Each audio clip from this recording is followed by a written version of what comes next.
What's going on, everybody? Welcome back. It's Sith Council. We are not too far away from a lot of different things going on in Star Wars. Obviously, D23 is next week, so we're going to have a lot to talk about next week and the following, as we're sure to get some announcements from Lucasfilm, obviously. So we'll talk about that. Rian Johnson's out there saying that trilogy is still going to happen, and he wants to do it. I don't know, man. We'll talk about that as well. And then, obviously, Andor is right around the corner. We take questions from all of you guys, so we're excited about that. It's me and Steph. Mike will be back. We're thinking next week. He wasn't feeling too good, but he's coming back, and we're excited about that. And that's kind of one of the reasons why he's not going to be at the Schmodown Spectacular 7, which is going to be the last Schmodown event ever, and that is on October 1st. And it's going to be on the Movie Trivia Schmodown Archives channel. So if you're not subscribed to that, please go over there and do it. You'll see a lot of the matches that are going on. So we're excited for you to join us. And by the way, if you haven't already subscribed or followed us on Spotify, please do that. Very helpful. Numbers have been growing on audio tremendously. Same on Apple Podcasts. Head on over to the Big Things Clips channel, because not all the time can you guys watch the full show, and I understand that, or listen to the full show, and we get it. But you can go over to the Clips channel, and we have been clipping out the show. I just had I don't know if Steph knows this or not, but I just interviewed Adriana from The Sopranos. She was on the show last week, which is on there right now. You should see Steph's face. She's very excited. So that's up on the Clips out. The Clips channel has that. Lastly, well, we'll get into it. I guess I'll talk about it when we start the show. But Steph, myself, we are ready to go. Ladies and gentlemen, it is Sith Council. I'm ready for it. You're ready for it. Let's do it. I can feel your anger. It gives you focus, makes you stronger. What's going on, everybody? Welcome back. Sith Council. And I am joined by Steph Sabraw. Steph, how you liking the new setup? It's sick. It's better, looking right? great in here. Real nice. See, look at the wide shot now. Look at this. And now we don't have to do. We both said as we started out, for the audio listeners, what used to, you couldn't stand it, the StreamYard setup where you'd have like the 3 shot. Yeah. And people, we'd be in studio and people were like, "Oh, why don't you guys do a studio show?" Like, we're in studio. Yeah. So now we're back here now and we're doing the show. And so I don't know, so Brett helped me do a lot of this stuff, setting up, and we got rid of that table. We got rid of everything to make it look a little better. And then we said, we really got to build this thing out, and we really want to build it out more.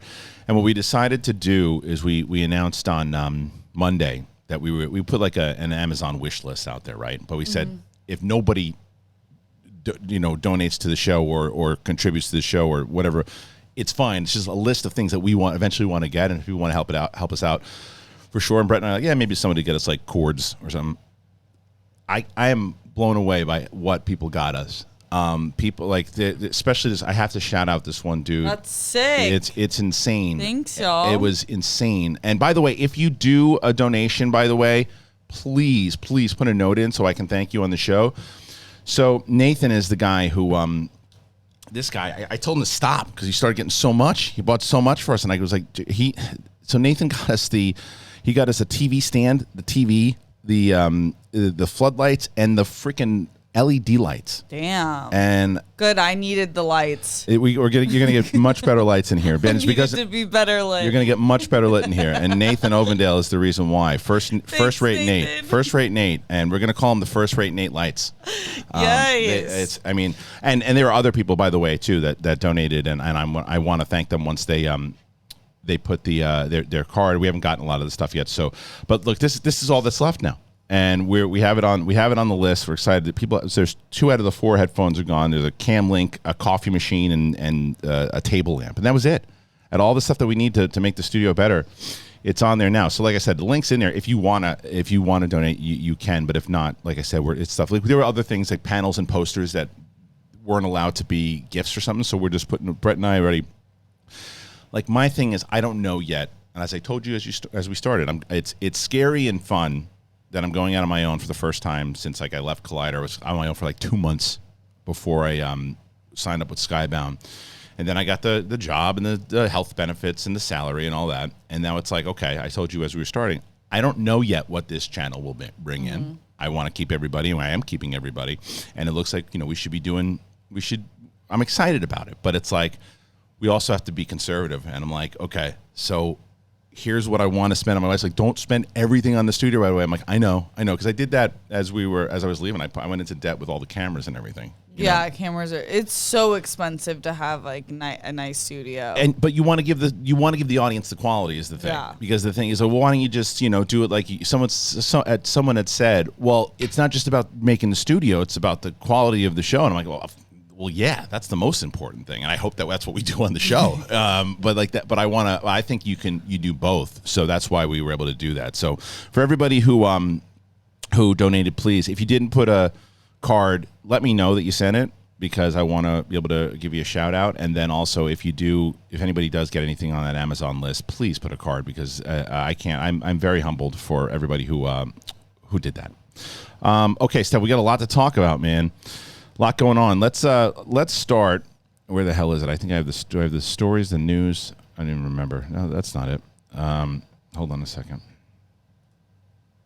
All right, that's it. And I will get it in just a moment. That's the other thing. So there was the stream deck finally. Oh, Roxy's here apparently. Yeah. Nice. Rox. There it is. Okay. So Rian Johnson, he's doing a tour. And so here's the let's see what he's got. What is he saying here? Rian Johnson says a trilogy is not dead, and the director would be heartbroken if done with Star Wars. So on November 10th, isn't it much better that you can see the screen now? Yeah. Yeah. It will be the 5-year anniversary of the official announcement that Star Wars The Last Jedi writer-director Rian Johnson would be creating a new film trilogy set in a galaxy far, far away. As a point of reference, that was also the day that Bob Iger announced a Star Wars live-action series for Disney+, which is what we now know as The Mandalorian. While that show has now completed production on its 3rd season and is filming its 2nd spin-off, there has been almost nothing but silence about Johnson's announced trilogy. The filmmaker has now given some form of an update. Shortly after it was reported that, this is by Miguel Fernandez, by the way, this article, it was reported that Damon Lindelof has been regularly visiting the Disney lot for lunch, supposedly to discuss his Star Wars films. Empire magazine published a new interview with Rian Johnson where he confirms he's been talking to Kathleen Kennedy since The Last Jedi came out, and this is what he said. Excuse me. I've stayed close to Kathleen Kennedy, and we get together often and talk about it. It's just at the point of a matter of schedule and when it can happen. It would break my heart if it were finished. If I couldn't get back in that sandbox at some point. Since The Last Jedi came out, Johnson has become one of the most successful writer-directors in Hollywood since the summer of 2018. He wrote the script for a murder mystery that was inspired by his love of Agatha Christie's novels, and apparently the backlash he received from The Last Jedi. He and his producing partner, Ram Bergman, quickly signed Daniel Craig to star after Bond 25 saw some production troubles, and blah, blah, blah, blah, blah. The first of these, Knives Out, will be out later. Okay. So if Johnson were to come back to the Star Wars galaxy, it would not until the end of 2024. All right, so there's a lot to kind of unpack here. So I believe that he wants to do it. I believe that those conversations are happening. I still think that for him, of course, he wants to do it for a lot of different reasons. One, he legit does love Star Wars. He does, whatever you think about his movies or not. He does when you hear him talk about it. And I think he wants to return. And let's also call it what it is. He doesn't want to lose that payday. Yeah. It's a big payday. You know what I mean? Like, why would you want to lose? Of course you want to do Star Wars. A trilogy, it's a lot of money coming into your bank account for a long time. So of course he wants to do it. I don't think it's a smart move. Not one written and directed by him right now. I don't think it's a smart move. I mean, maybe that's why they're waiting. They're thinking that in time, wounds will heal.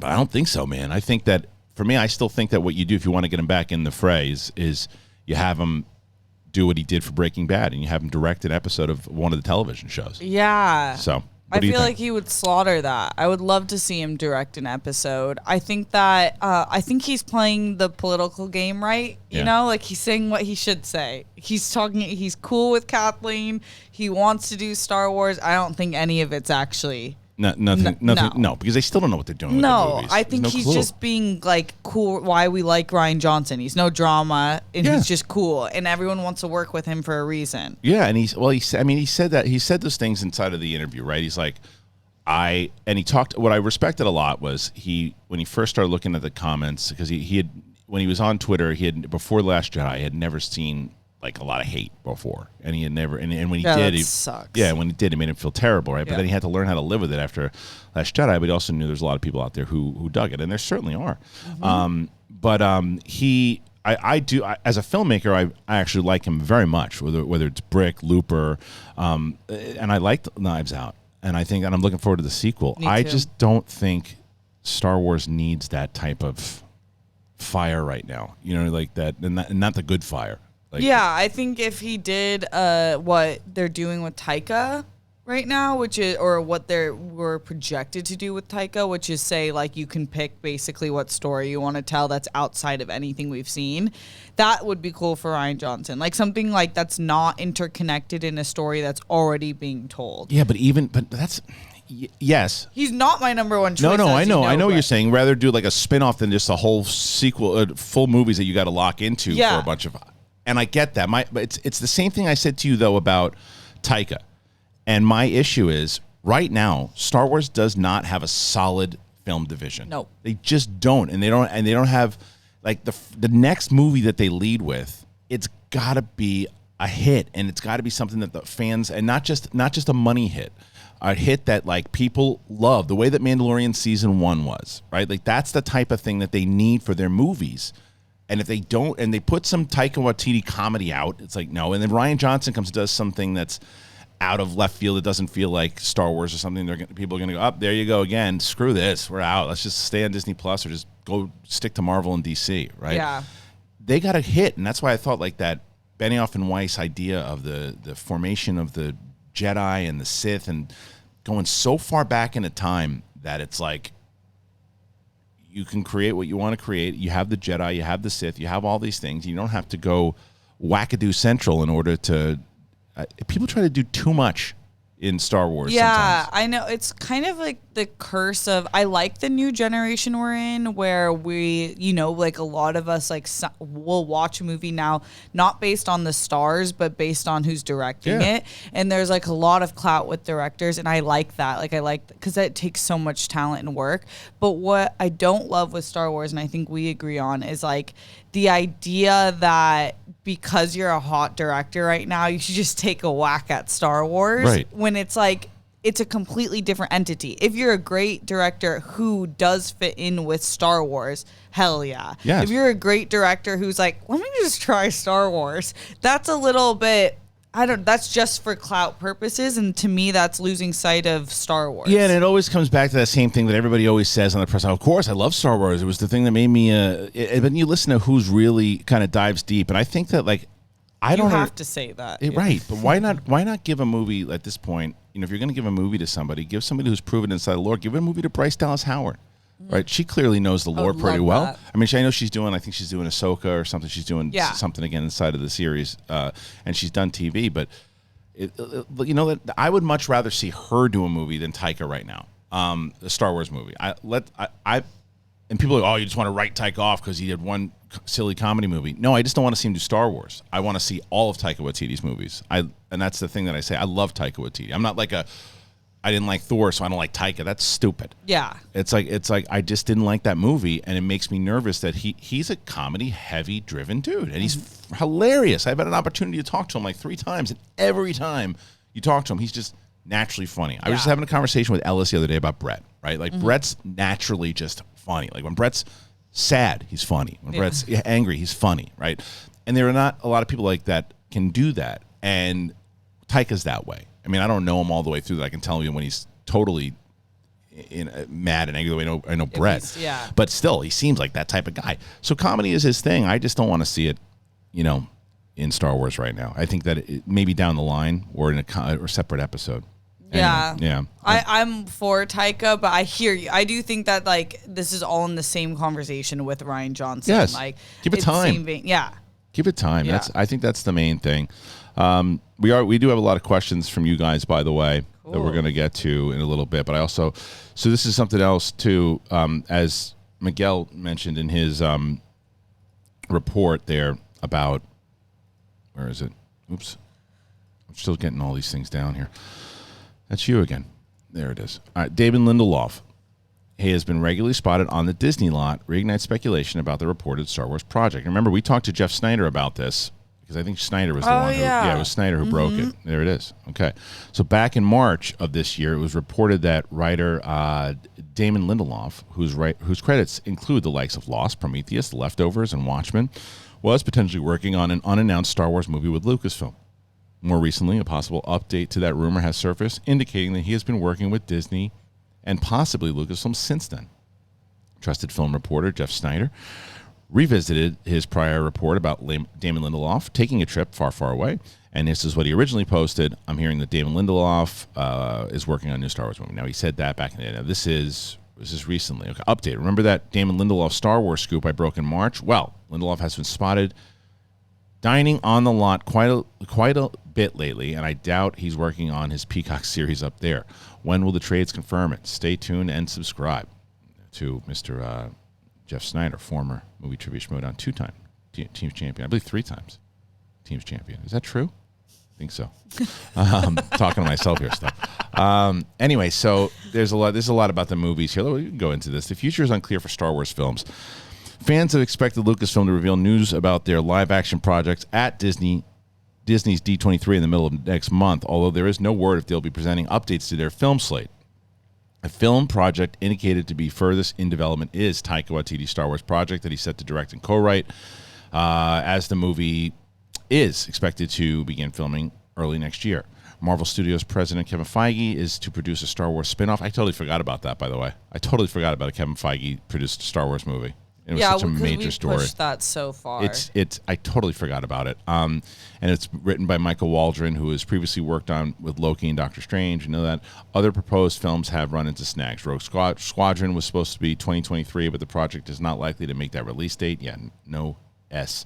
Other questions: Rian Johnson, Game of Thrones. They were supposed to have that depending on why. So it's just basically just saying it's still kind of in shambles at the moment. So D23 is coming up next week, and there is definitely it's 2-hour panel, and it's just Star. It's 2-hour panel. It's they're sharing with both 20th Century, which is now part of Disney, so Avatar most likely. Yeah. So Avatar will probably dominate the Fox or 20th Century side of it. Yeah, they've got to. They've spent enough money in years. They have to, and it's going to be, and they'll probably awesome. Show more footage, bigger trailer, full trailer. Yeah, you probably have about 15 minutes or so for sure on Avatar, if not more. More of the cast and everything too, and then one other thing from 20th Century maybe, but Avatar will probably be the majority of it. Yeah. And then Lucasfilm will go. And so let's say that the 20th Century is half an hour, 40 minutes. Lucasfilm will probably get about 40 minutes as well, if I was to guess. And the major stuff is going to be the TV. It's going to be TV. And I think they're going to get Ahsoka cast. We're going to find out who's playing Ezra, maybe who's playing Thrawn. I think the majority of the cast you're going to find out for sure. I think you're going to see the Ahsoka trailer again. Whether or not they put it out to the public or not, we'll see. The Mandalorian, you're definitely going to get some more people, again, coming in for that. The cast, the trailer is going to probably be released to everybody publicly. The Acolyte, you've got to get some cast out, some footage, some story points. Now that they've announced Amandla for absolutely confirmed, they'll probably bring out some more cast confirmation, maybe some more stuff on Skeleton Crew. So right there, that could be your whole panel. Yeah. Now the question is, do you think they touch movies at all?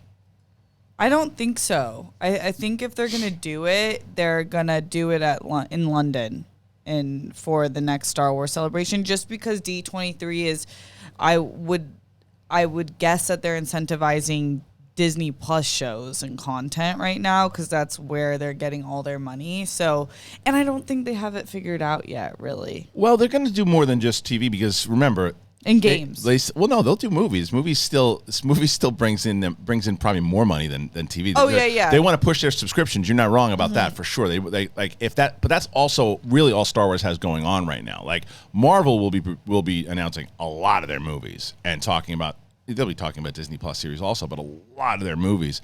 But yeah, Lucasfilm. The reason that I say. I don't know if you do because we've just been burned too many times by the guess what movie's coming? Oh no, it's not happening. Guess what's coming? Just kidding. You know what's happening now? They left. It's like don't do it. Unless you say Filoni and Favreau are doing a movie, that's how you can get people to get excited because you know that they're going to make it happen. It's going to go through with them because they're there. Filoni's part of the company. It'll happen. So that would be a different thing. But to get excitement for it, and it really depends on what the movie is, because what could be a real turd in that room is if they go, okay, guys, so, here he is, Taika Waititi, and Taika comes out, and he's like, hey, everybody, makes everybody laugh, and he does everything. It's like, and here's my movie, it's called, whatever it is, Flyboy Central, or whatever, and it's like, what's that? Well, you've got this character, and he's this, and this, and he's like, like that kind of, that's the story, and it's tough.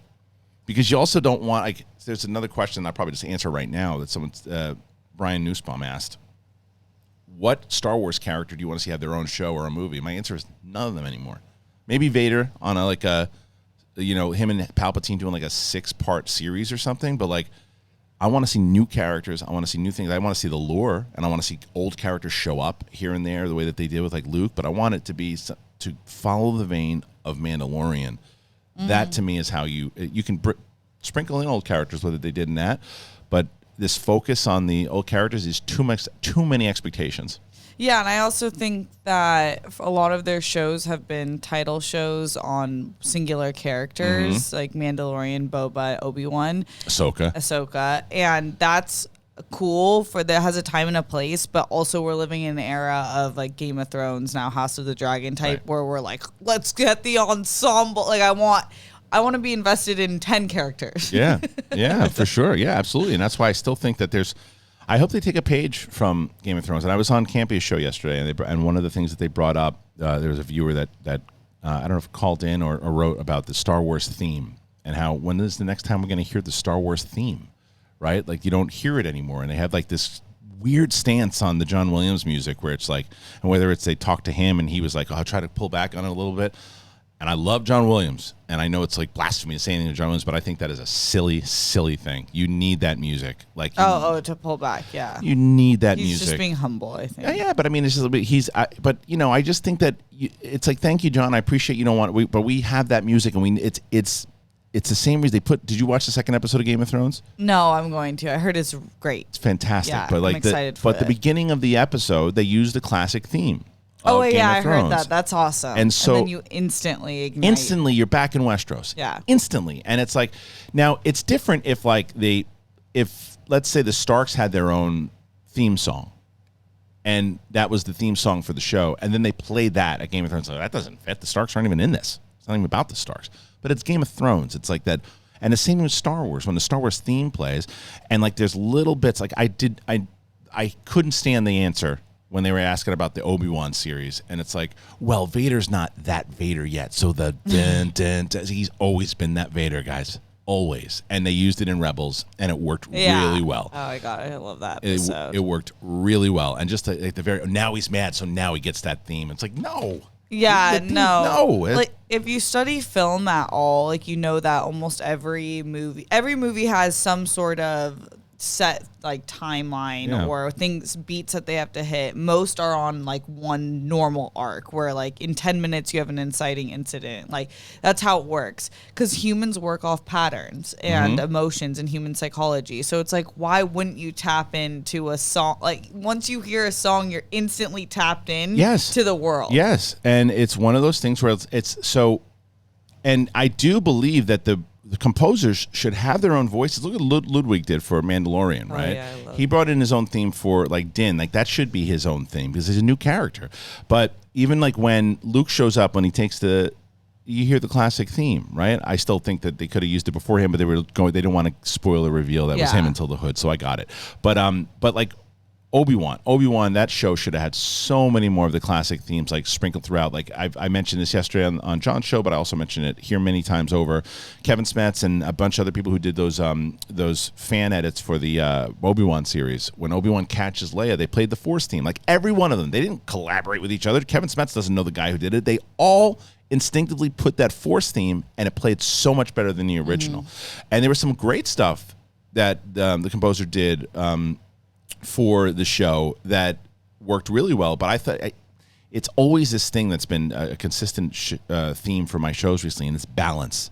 And there's no balance on the music at all. So I don't even know how the hell we got into that topic. I don't know, but it was. Neither do I. Yeah, but it's one of it's just what I will say is I just think that Lucasfilm needs to be very careful when announcing their movies, unless it's like something that's already locked in. And Taika's movie better be, if it's announced, better be something that's just so incredibly kick-ass. And you're like, okay, because what I want to do and what I hope to do is that if this movie does come out, his movie next year, that I'm going to look at you and go, boy, was I wrong. Mm-hmm. Like, I hope that that's what I say. I never want to be like, I told you so. When I'm not feeling about it like a movie and I go into it and I love it, that's my favorite. And I hope that I'm wrong about this one. I know exactly what you mean, because that's how I feel about House of the Dragon right now. I want to like the show. Good. I know. So I'm like so excited because I hear that there's a lot of great things in that episode 2, and you have to give leeway to episode 1s. Pilots are tough. Which is crazy, which I love. I know, but but you didn't dig it. I didn't dig the story that was being told. Fair. But it's a pilot, and you're setting up 50 characters, right? So I get it, but I hear you with the Taika thing. It's like, as a lover of Star Wars, we want to be proved wrong. Yes. We want to love it. Of course. Yeah, we're not here to hate on it. Like, it's just a matter of, like, this right now, we're in a little bit of a disarray again, which the difference is that they've got some stuff that you can really, like Mandalorian, people are going to be stoked for. Ahsoka, people are going to be stoked for, right? Like, Skeleton Crew. After seeing The Old Man, so John Watts directed the first 2 episodes of The Old Man. I can't wait to see what John Watts does with the Skeleton Crew.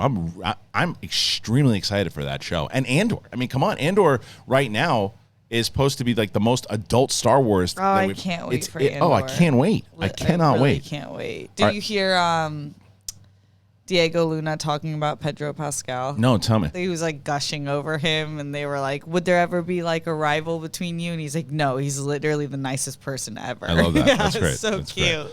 All right, let's see. So that was that one. That was the Lindelof. We didn't even talk about Lindelof. So it was a whole story. Yeah, I mean, so here's I will get back to that. Let's get back to that then real quick. Lindelof.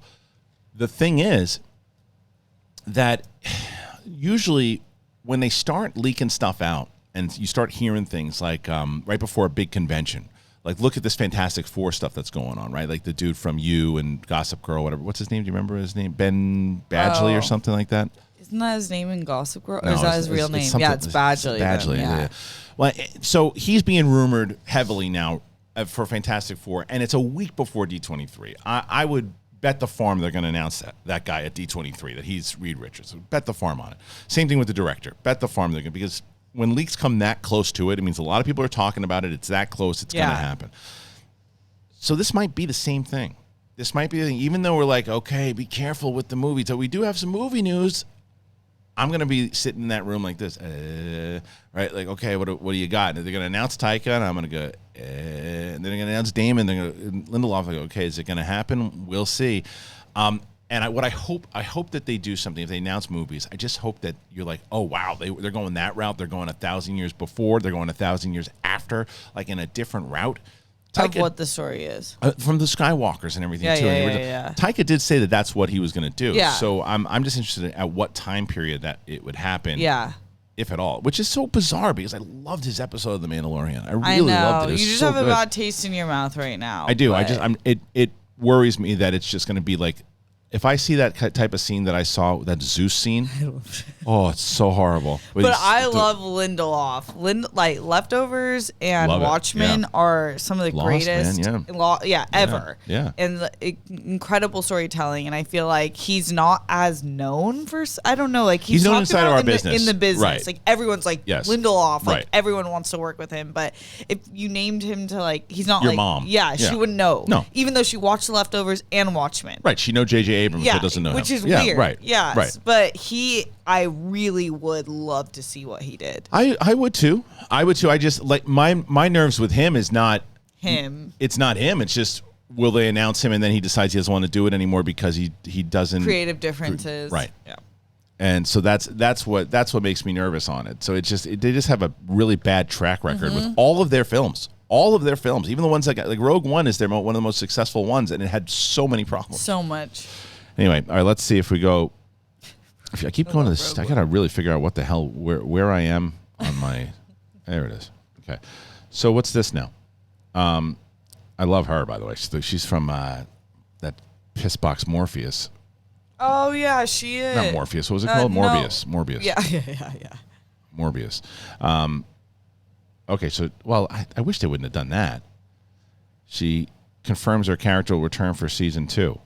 Oh, that's weird. Yeah. Well, I mean, okay, great. So I guess she survived season 2 or season 1. You know she's got to crap out by season 2 because where the hell is she in Rogue One? Yeah. And well, I'm not going to read that story because it gets spoiled. Oh, Yeah. Come on, Google, get out of here. Let's see. Any other big news? I think the major news that we saw here was Rian Johnson. So what's Finn doing? John Boyega on The Last Jedi. I met with Trevorrow. He said it was a great meeting with Trevorrow. I think that's the main stuff, right? Bad Batch update. Disney Plus team confirms the Bad Batch still scheduled for September 28th. Oh, really? That's dumb. Oh, I thought they were gonna go. Oh, that's dumb. I thought it was a smart move. Is September 28th a Wednesday? It's going to be. It's going to debut. Andor's still going to be. That's stupid. It's going to still be going on. Andor's is the. Yeah, I thought it was a smart move when they were going to move it. Oh yeah, it's a Wednesday. Yeah, and then what? And then when Andor comes out on Wednesdays as well, doesn't it? Yeah, that's dumb. That's stupid. You're burying your show. Yeah. Disney has released a list with all the content arriving on Disney Plus in September, including 4 episodes of Andor. Missing is the upcoming season 2 of The Bad Batch, which the streamer accidentally revealed earlier this summer would be airing on the 28th. Neither Disney nor Lucasfilm announced this date on social media through a press release. There is no cause for panic. However, as Disney Plus probably wanted more space between Andor and The Bad Batch after they delayed the former a few weeks, a release date sometime in October or November is highly likely. Let's see. Oh, here's the list of current programs. September 28th. This is Andor. Second trailer for Bad Batch 2. I'm sure that's going to be at D23, right? Or Disney Plus Day. Oh, here's the update. Hold on. It may have been a false and red flag after all. The official Disney Plus page is still listing the Bad Batch for September 28th.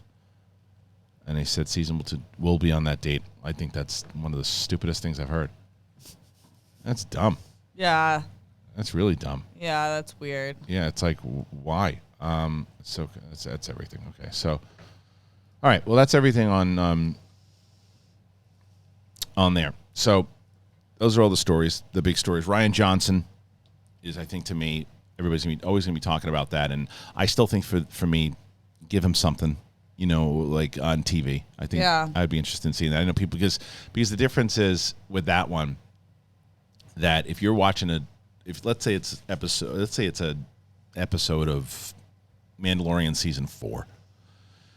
And you're so invested in Mandalorian, you're going to tune out because Rian Johnson's doing episode 5? No, you're going to watch it and go, all right, I'm going to go in, and then if it's awesome, you're like, all right, well, he did a pretty great job there. As opposed to if he has his own film, like, I'm not paying money to see that guy's movie again. Like, especially if you're hearing that's not good. Movie. Yeah. So I don't know. All right, let's get to some of these questions because we got a bunch of them. Let's start here. Jamie Powell. If you could have a remake of any Star Wars movie or show, which would it be? And why? All right, Steph, we'll start with you. I would have a remake of episode 8 and then 9. Okay. Because I loved what episode 7 set up, and I feel like it could have been a different trilogy. It's not that I think episode 8 is horrible, but I'm saying in the trilogy, I could have done with a remake. You would have connected more to what was set up from 7. Yeah. And that's, I think a lot of people would choose that. I'm actually going to choose episode 7. Not that I think Force Awakens is the best out of the 3 movies for sure. I just think that there's a lot that could have been set up in the way, like, when you look and using The Mandalorian as pretty much everything now, you look at the way Mandalorian set us up and brought us back in. That's the kind of feeling I wish would have brought us back to that trilogy where it felt like it was connected to the original trilogy. Mm-hmm. Not just memorabilia everywhere and all that type of stuff, which, again, I like the movie, but it was full of memorabilia, and there wasn't a lot of – it relied on a lot of the stuff in the past and a lot of repeated stuff. And I said that when I saw it, I don't mind the fact that they did the Death Star type thing again and all that, but they repeated – they put the new Empire is, again, it's like we didn't know what to do, so just put new stormtroopers and new this, and it's like just come up with like what they did for the Heir to the Empire series – when it came out of the book, is a great way to continue it on and continue our adventures, and you get to see. And now you probably would, obviously at the time that it came out, you would have had to put the original 3, the big 3, as older than they were in that book.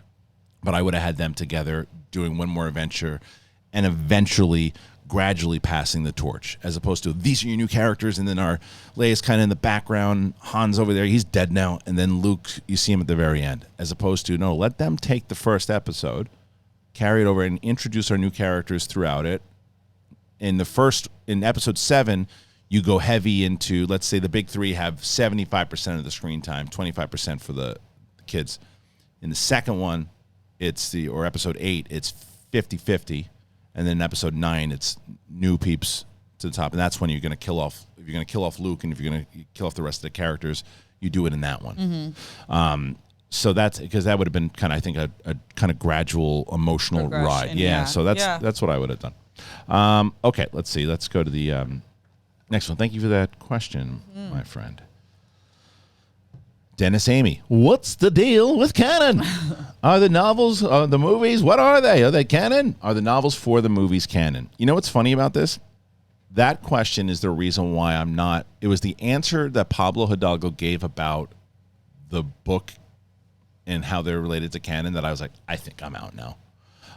He had said that basically, so if you read the Force Awakens novel, and there's stuff inside of there like, whoa, wait a minute. That kind of negates a little bit what was going on in the movie. So that's canon? Like, no. If it negates the movie, then the movie's canon. Like, well, that's confusing. Oh, that's weird. Be on the same page. Yeah, it's like what if it. Oh yeah, I remember that. It's pretty much like if it's not mentioned in the movie at all, then it's canon.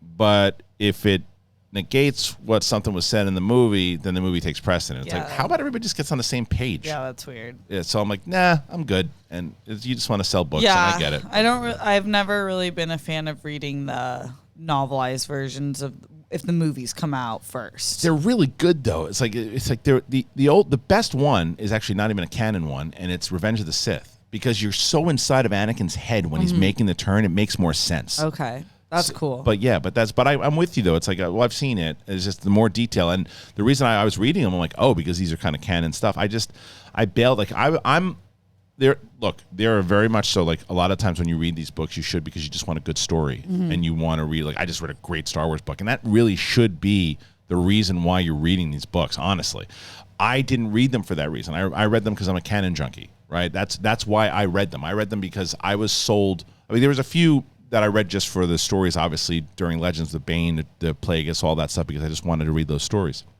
But when the reason I was reading everything was I was told by Kathleen Kennedy when she was making that announcement in 2012, everything is canon. Everything counts. Everything's put together in it all. And I'm like, oh, it's all going to tie in and it's all going to play out. And it's just like some of the big wigs over there don't give a crap about the books. They'll take some of the stuff here and there, the comics. And I'm like, I don't want to waste all that time doing it. The great stories, and I support all the authors, but I'm like, no, not for me. It takes the fun out. Yeah, it does. So, but yeah, so that's the answer. So I don't like that answer, but it's canon when it is, and it's not when it's not, is essentially what the answer was when they answered it. It's lame.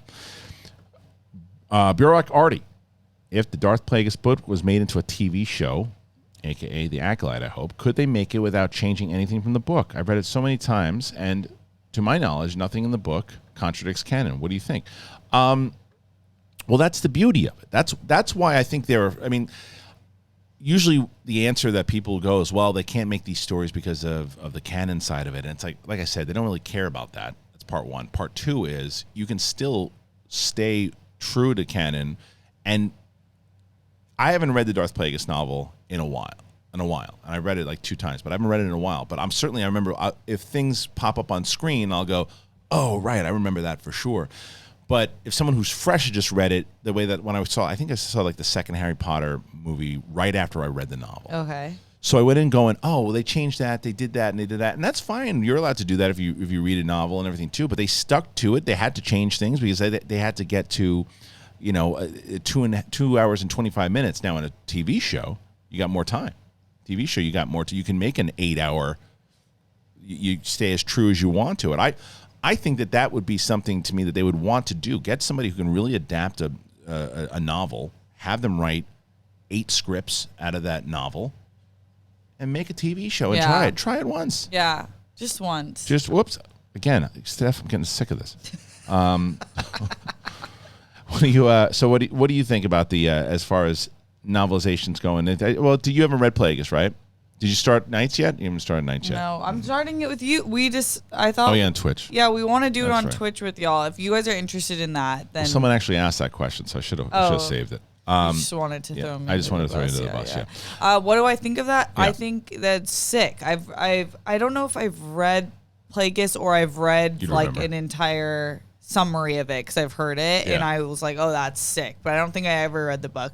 But I think that would be great. You know, I'm a Harry Potter fan too. I love the movies and I love the books. Like it's like we've seen it so many times. Adapt I like it. Twilight too. Adapt it. That should be the hashtag. Adapt the novels. Do it, Star Wars. Do it. I don't get it. Do it. All right. So let's see. That's a good one. I like that question.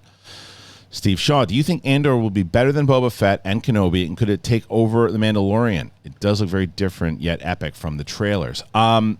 So the answer to that question is I do think that it's going to be better than Kenobi. I do think it's going to be better than Boba Fett. But I think it's going to be better for me because of my tastes, right? And I think now Mandalorian, I don't know yet.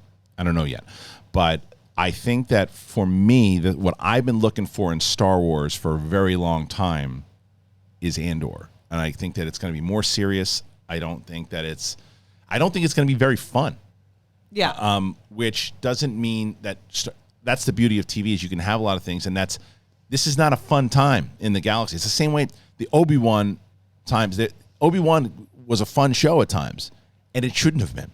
It was in a time where everything it's as dark and dreary as Andor is in that time period, but as kids running around the woods and other things happening and it was but there are a lot of people who want that fun stuff in there. I know people who loved Obi-Wan, loved it, and I liked it. Mm-hmm. But this show to me is the type of Star Wars I've been looking for, and the reason why Rogue One is my favorite at the moment. I don't know if it'll be Mandalorian, but I think it's going to be up there. What do you think? I think it has a potential to do a lot of good things because it's not attached to legacy characters. I think that they've set it up where they have a person in charge who's really familiar with the story that they're going to tell. Yep. And the cast is incredible. The trailer looks great. Like, it's set up to be awesome and exactly what we're looking for. Like we talk about all the time, we like with Star Wars is serious. Like I just do. So I think it will be great. I think that for a lot of people, it will be better than Obi-Wan. I don't know about. It would be great if it was just as good as Mandalorian. Like that would be epic. It'd be amazing, and I think that they need it right now. Yeah. And I think that's always been my point with television, and that's why I still think television is the way to go for Star Wars because I can guarantee it. You can look absolutely. This is exactly what's going to happen if Andor is as good as we think it will be. Right. So the first series is Mandalorian. Mandalorian comes out, people are like, oh my God, this is how Star Wars should be. It's so much better than Rise of Skywalker. Oh, TV. And everyone, when I was talking about how Mandalorian was going to be the thing, people were like, TV is not for Star Wars, blah, blah, blah, blah. Now everybody loves Mandalorian. Then Mandalorian season 2 comes out. Oh my God, it's amazing. So good, so great. Boba Fett. Can't wait for Boba Fett. It's all right. Obi-Wan's coming out. All right, Obi-Wan, right. You forgot about Boba Fett. It's gone. It's 3 months. Who cares? No, it doesn't matter. It'll be better than Boba Fett. And then some people are like, I don't know. Some people love it. Some people are like, like, story ruining Star Wars. And then Andor comes out. So but the problem is, and people aren't wrong about this, if Andor isn't good, then the same conversation will be like, that's 3 in a row that I just was not digging, and maybe Mandalorian's the only thing I want to watch. Yeah. As opposed to, okay, wait a minute. Now this is how you do Star Wars. Mm-hmm. It's just the cycle and how it all goes, and that's the business. It's like you're gonna have here's this product, but what I will say is Disney and Lucasfilm more so. If this show does hit with the fans, because Mandalorian is pretty serious for the most part. There's fun, obviously Grogu and all those things, and there's fun moments in it, but it's a pretty serious, and they take like the original trilogy. Yeah, and they crack jokes, and there's some things that happen, like there's the Star Wars humor in there. If this show does that type of thing the same, and both of those shows, they should stick to doing shows like this. They should stop trying to do the other stuff that they did with Boba Fett and Obi-Wan, and they should stick to this type of stuff, and they should stick to the way that the lore is, and I don't know. But we're going to find out pretty soon, man. Yeah. I'm so excited. Okay, let's get to the next one here. So I do think Andor has a chance to be better than those other two. I don't know about Mandalorian yet. Okay, so this is another Rian Johnson thing. But Christopher says, I see what you did there. Is Rian Johnson trolling us, seeing that his trilogy is still on? Why would Disney spend money on films that half the fan base will be against from the outset? They already walked back all his story choices to try and save the saga and Rise, so would they really back him again? It will ignite cats and dogs living together levels, mass hysteria if it's announced. I don't disagree with you that but you remember, there are a lot of people who will be like, yes, and it is, but it's this strange war that you really don't need right now, which is you just don't need it. Yeah, right now. I don't think he's trolling us. Like I said before, I think he's just being a professional in the business and he wants that paycheck. He's not cutting ties with one of the biggest production companies in history. Yeah. Like, it's just smart. And also, I think I get like the episodes 8 wasn't my favorite either, but we shouldn't bring out the pitchforks if Rian Johnson comes back. Right. We should see what he has. Exactly. It's like there will be a lot of people who won't see the movie, and look, I'm going to go in hesitant.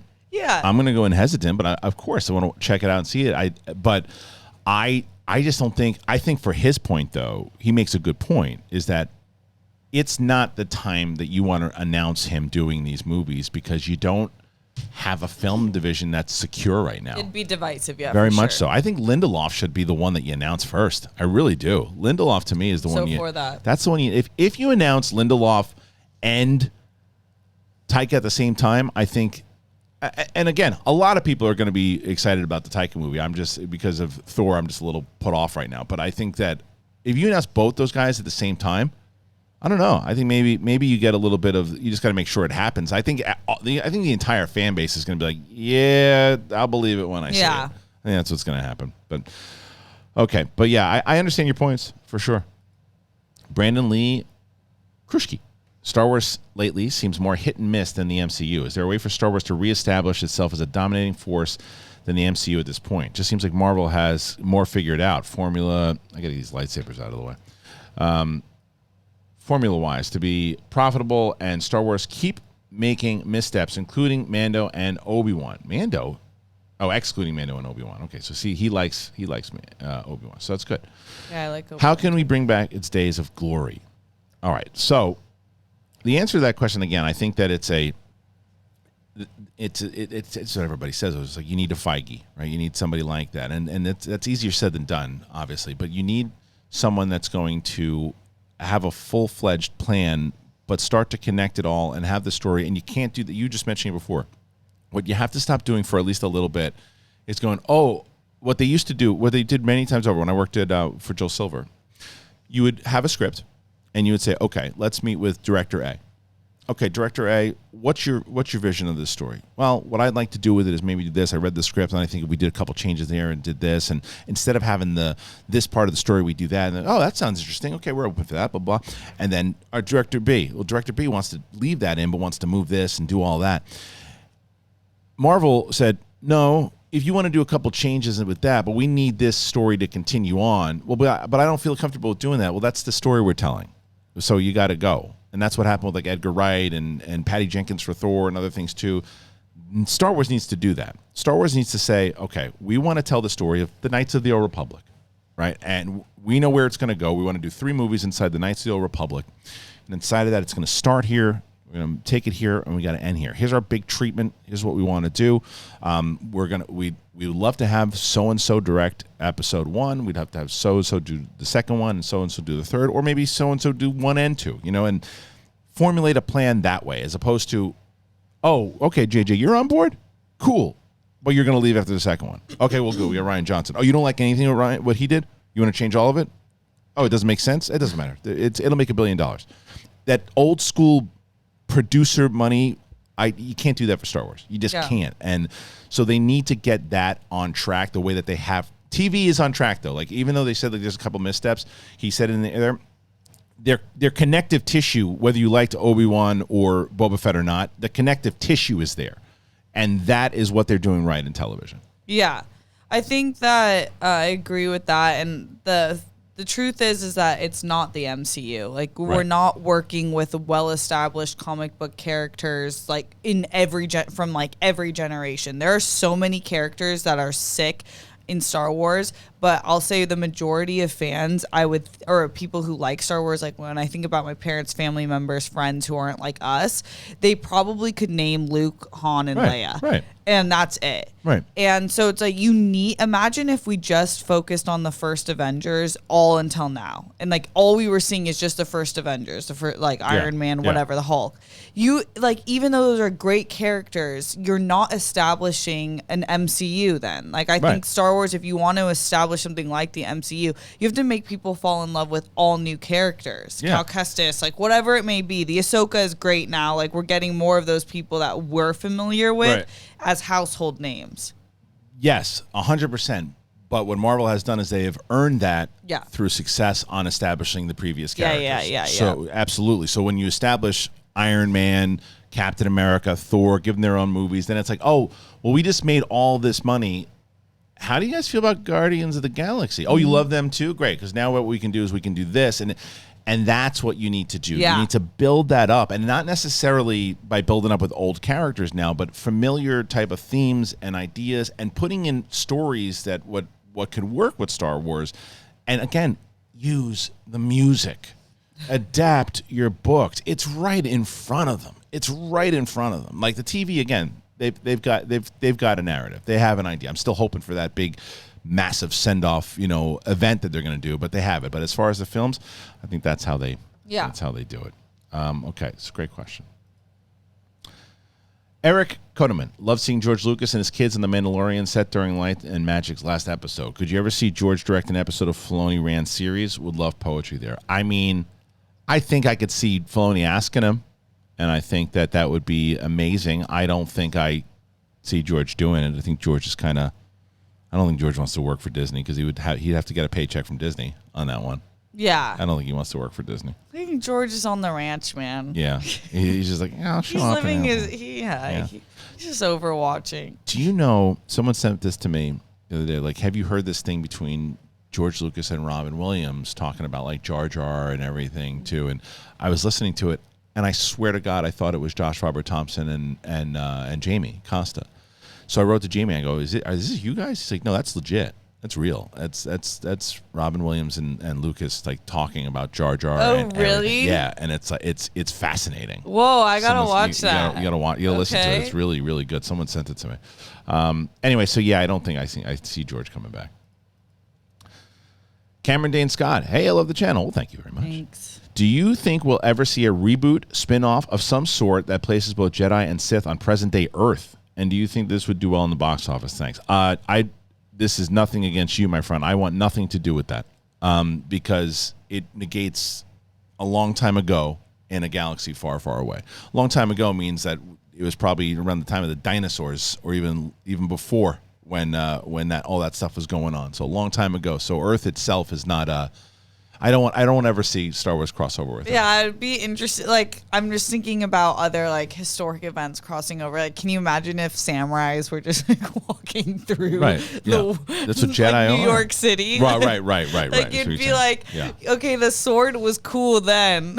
Yeah, right. And I know with them, it reminds me of like the Masters of the Universe movie that came in when they arrive at Earth and all that. But it's like, yeah, and do I think it'll do well at the box office? No, because it goes back to our previous conversation where they don't have anything established. And can you imagine?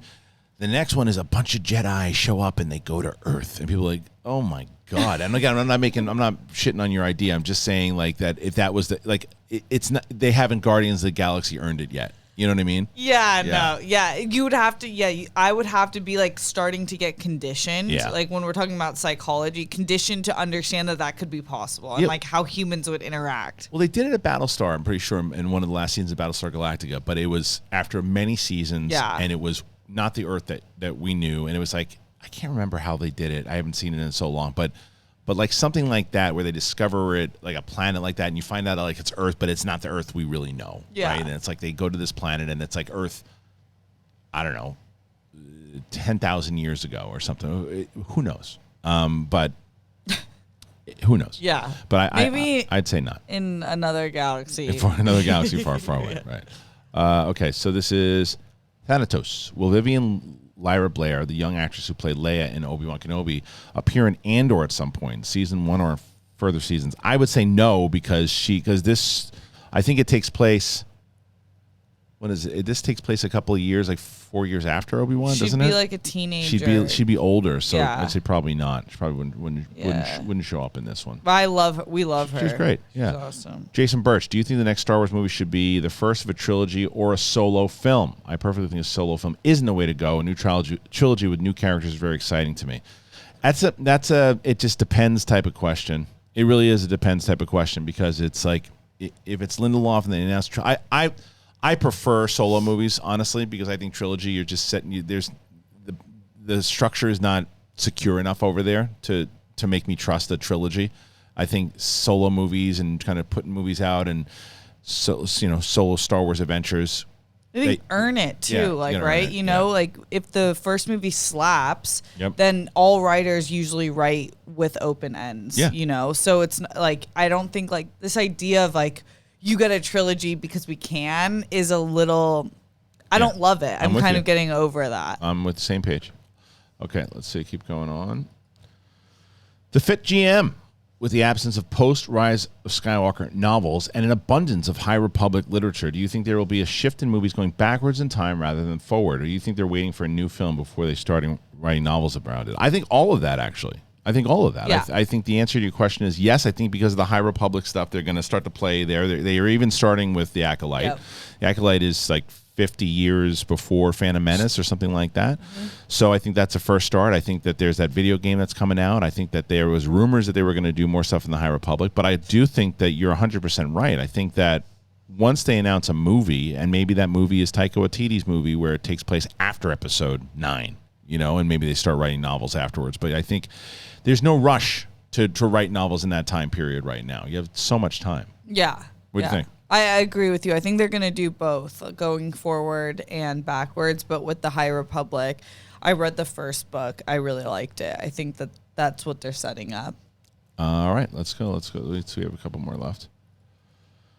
Here he is, Miguel Fernandez. Let's throw a fun one in here. Is Sabine showing up in Mando Season 3? I say yes. Have a great show, you guys.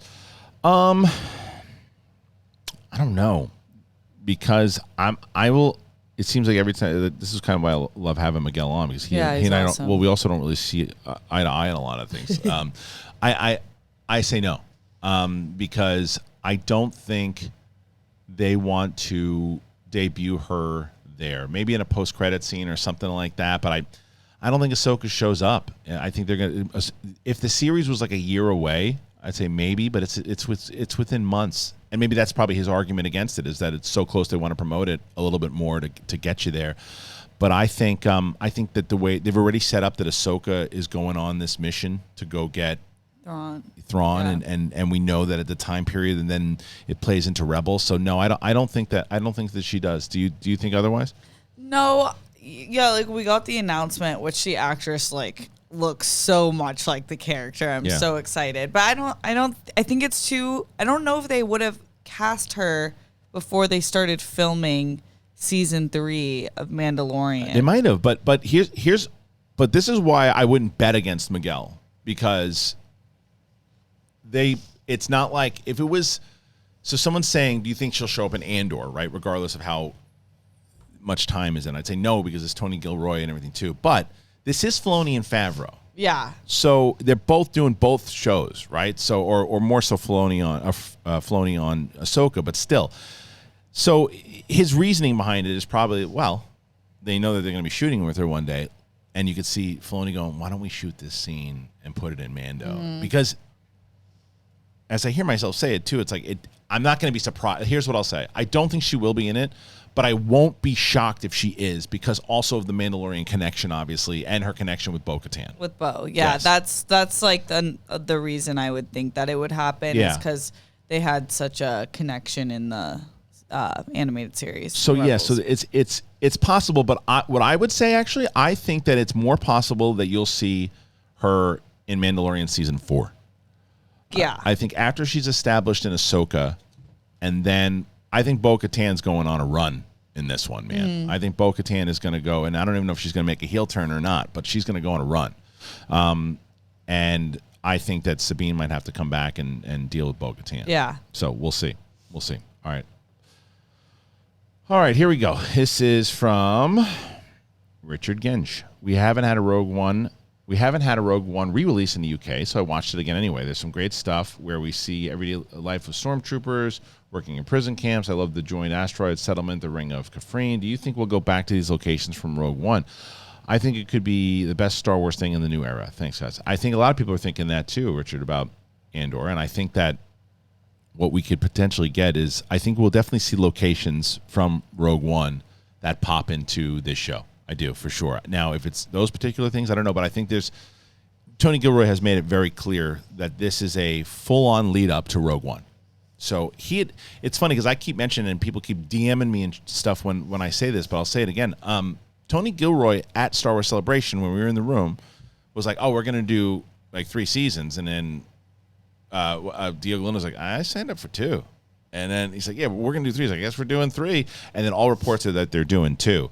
So I don't know if 2 ends up going into Rogue One or if they do like announce like a season 3. But either way, you're getting a lot of tie-ins to Rogue One. You're getting a lot of things that are familiar. I mean, you're already seeing like Saw Gerrera and some of these things. Yeah. So I think this is a full-on lead-in to Rogue One. Yeah, I agree. I don't know exactly where they're going to be on location, but they're clearly shooting on locations, which I love in the trailer. So no volume in this show. I'm so excited. Yeah. I love the volume, Me too. but I got a little fatigued from it. So I can't wait for you to watch Game of Thrones because the second episode. There's a reveal afterwards that there was something shot at the volume that I couldn't tell at all. Oh, sick. But the majority of it is all locations, but there's one particular thing that was shot in volume, and it's like, wow. Sick. Yes. Yeah, I'm excited for it. Yeah. I heard there's more dragons this time, so let's go. It's a very detailed. The episode's very detailed, Sick. and it's what I loved about it. All right, let's see. Aaron Lamb. Hey, Kristian. In regards to the Heir to the Empire inspired series on Disney Plus, the thing I've been screaming about. At the Disney Investor Day presentation in 2020, Kathleen Kennedy announced shows like Ahsoka, Mandalorian, and future stories in this time period that will culminate in a climatic story event. Well, that's interesting. I didn't know that. Would be interesting to see the story start with Thrawn and the Imperial forces in the unknown regions, allying with our heroes to fight the Grisk, who are the canonical equivalent of the Yuuzhan Vong in terms of the threat that they pose. The Grisk were also a main factor of Thrawn joining the Empire, so Imperial forces would come to the aid of the Chiss ascendancy and fight the Grisk when needed. After the threat is dealt with, Thrawn and his forces could return to the known galaxy in the hope of regaining the Empire's influence, and the story could continue from there. Thoughts are, I love that. Love it. And I hope it. And I've been saying it, and I was on Campus Show yesterday, and I said, I keep saying this because I want to throw it into the universe. Please make this happen. Please do a big, huge event. I didn't know that Kathleen Kennedy said that at the Investor Day. I hope that that's true. She said many things, though, that don't come to fruition. So I hope that that's what they announced at D23. That'd be sick. Big event. Oh, my God. I mean, are you kidding me? Like, to have, like... That's all I'm looking for. I've said I don't. You do that, you're gonna even cement. Okay, fine. I don't care what movies they do. You'd have people happy. I'd be excited to do like a full on, like, it's that Crisis on Infinite Earth thing that they did for like Flash and everything too, and they do that, like, to do that and to show that this is what you can do in TV. Yeah, we've set up this universe, and it's essentially their Avengers. Be sick. It's their Avengers. Like, that's. I think that they set it up with Luke in Boba Fett when he says, "Am I going to see you again?" Yeah. And to Ahsoka, she's like, "We'll see." Yeah. Let's do it. And let's get that was in Boba. What's so? You know what I'll tell you though is what that show Boba Fett really needs to be commended on, that deep fake, like even more so, because it's amazing how good it is. I just watched The Samaritan, which is that Stallone superhero movie. Mm-hmm. There's a deepfake in there that is atrocious. It's so bad. It looks like a really bad video game. Oh, it's atrocious. I didn't mind the movie. I thought the movie was fine, but that was, I'm like, wow, just go and, like, there were tons of YouTubers that could have done way better than what they did. It was so bad. But the credit needs to be given to them, and to show that that's what they would have to do with Luke and Leia and Han. If they did it, imagine they did some big event like that where they all showed up. People lose their minds. Yeah, they would. Lose their minds. Okay, let's do the last one here, and then we'll get going. All right. Artem Shakramanyan. I hope I said that right. In the latest, but there's no way I said that right. In the latest book, Star Wars Shadow of the Sith, Sith Eternal Follow mentions Darth Bane, Darth Nihilus, and Revan. Do you think the Acolyte will go into the Sith lore? Yes, I do. Because I think that, what's it, Leslie Headland? Is that her name? She's apparently a massive book reader, a massive lore person, and this is kind of her jam. It's like the dark stuff. I'm pumped for this show. I mean, this is my most, I'm the most, like, no, listen. Out of all of the shows, even more so than Andor, this show has to be dark and serious. Yeah, I agree. It has to be. I don't care if you have a comedic character in there to kind of lighten up the mood here and there, but this show has to be. Yeah. And by the time, like, if it was following Andor, then I'd say, yeah, it's probably going to be lighter because they don't want to go dark. But it's not. Mandalorian's coming out. Mandalorian will be a little lighter, but it's still... It's still dark. Yeah, you got Grogu in it, though. So, you know, it's and then Ahsoka will have their light moments in it, too. And we'll have that Rebels feel for sure. But then the Acolyte will come out after that. Fire down that Sith lore. Tell me more about Bane. Let's let the people who don't know about Bane and Plagueis and Revan. This is where you're going to do it. Introduce it and introduce it big. What do you think? Yeah. I think, like, make it like the scene in Revenge of the Sith. Right? Yeah. When they were just talking Darth about it. It's like the best. Yeah. I think if you get into lore that's outside of politics with Star Wars, because I love the politics in Star Wars, but it's not everyone's. They're finding the tone with that. They're finding the tone with it. But I would say, like, the lore is like, that's the thing that I think makes people love Game of Thrones and why House of the Dragon is working. It's like that lore of the family. And wait, the politics really in Game of Thrones really comes into play in episode 2. I'm excited. That's the type of stuff I hope they start doing. Those are two things that I think are just like winners that you got to do. All right, everybody. So I want to thank you guys so very much for joining us here today. And obviously, thank you to Steph, Sabraw. Once again, if you have donated to the studio, thank you so much. Please, if you haven't left a note, please tell me about it. If you want to and you want to check out that list, it's in the link of this description. You can check that out there, but please leave a note if you decide that you are going to put anything in there. Apple Podcasts, Spotify, anywhere they are found. Please go and check out the Big Thing Clips channel, the audio, all of it. We are getting closer. We're at 53,000 subscribers now, which is amazing. So I thank you guys for that. I appreciate you guys for that. And we're going to keep moving. We're trying to get to 70 by the end of the year. So if you can get us to 70 by the end of the year, please go ahead and hit that button if you haven't done that already. If you listen to this whole show and you haven't hit subscribe, please do that. And a lot of these clips will be on the Clips channel as well. So thank you both to all of you guys, and obviously to Steph. We hope to get Mike back next week. Next week is also, let's see, next week is, what the hell is it? It's on Wednesday, so it'll be 2 days before D23.